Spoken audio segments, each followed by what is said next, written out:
It was a quiet summer afternoon in a small, dusty town when something extraordinary happened.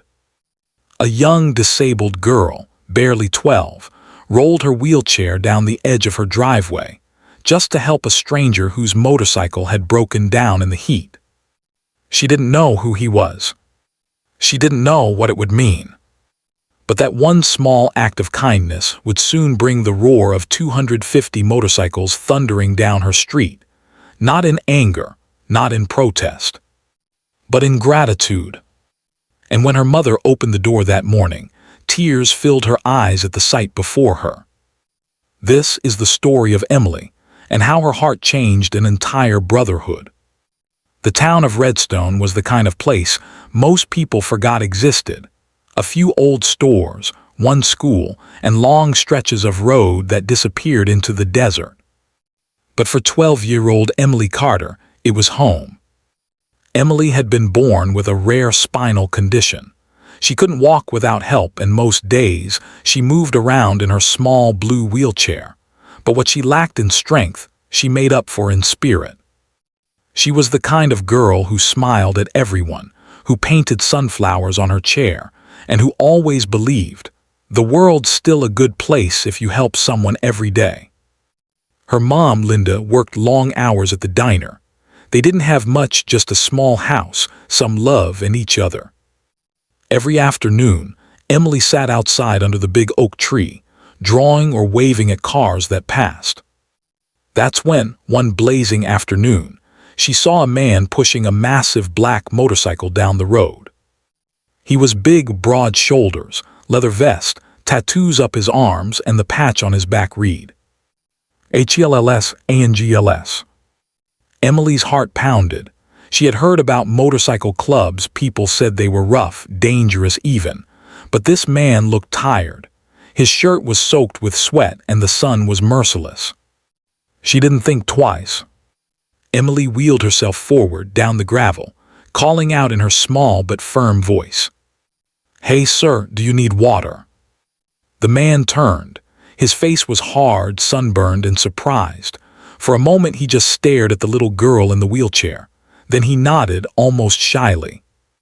"Yeah, kid, I could use some."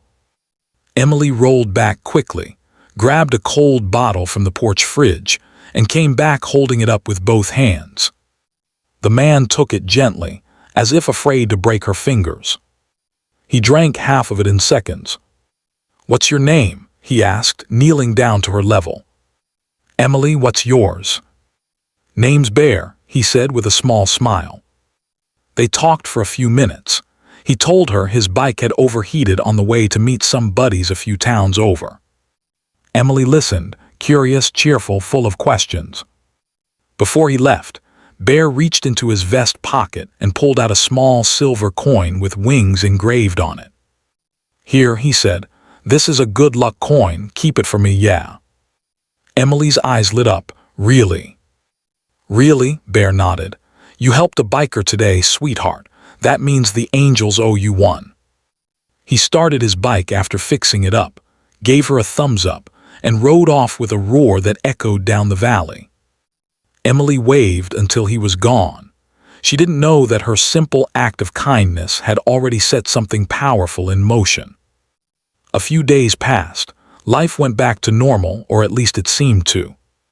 Emily went to therapy, drew in her notebook, and proudly carried Bear's silver coin everywhere she went. But one Friday morning, everything changed. The sound started like a distant storm. A deep, low rumble that grew louder and louder.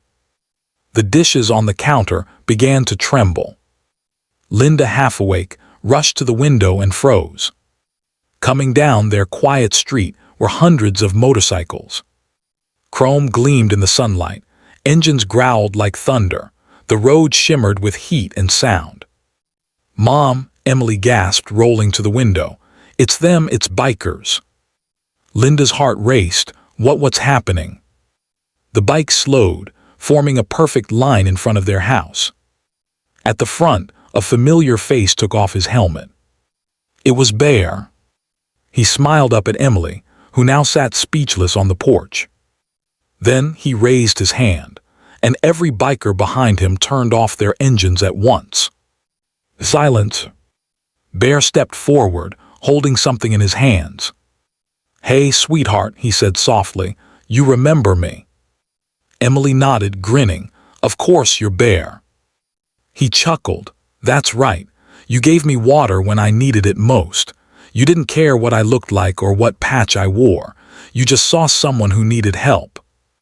Then he looked back at his group, about 250 men and women, all dressed in leather, all watching quietly. "So I told my brothers, and they said we needed to return the kindness." Linda covered her mouth, tears streaming down her face. Bear stepped aside, and the bikers began unloading boxes. Brand new medical supplies, food, clothes, even a motorized wheelchair with custom flames painted on the sides.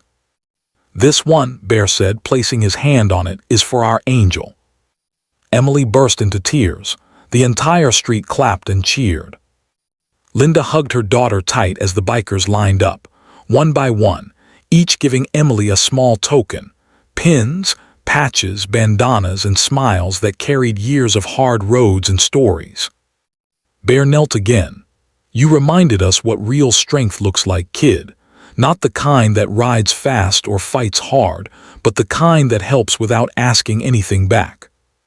He handed her a leather vest, perfectly sized for her, with a special patch on the back.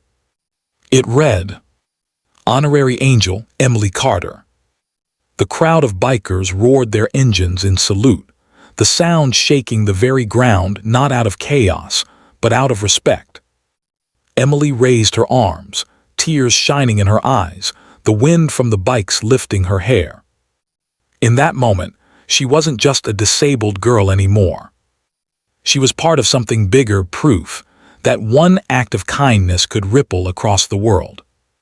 And as the bikers rode off into the horizon, Linda whispered, "You changed their world, Emily." Emily smiled. "No, Mom," she said softly, "we just reminded them the world can still be kind. Sometimes heroes don't wear capes or ride bikes. Sometimes they sit in a wheelchair, holding a bottle of water and a heart full of kindness. And that's enough to move mountains, or in this case, bring 250 angels to your door."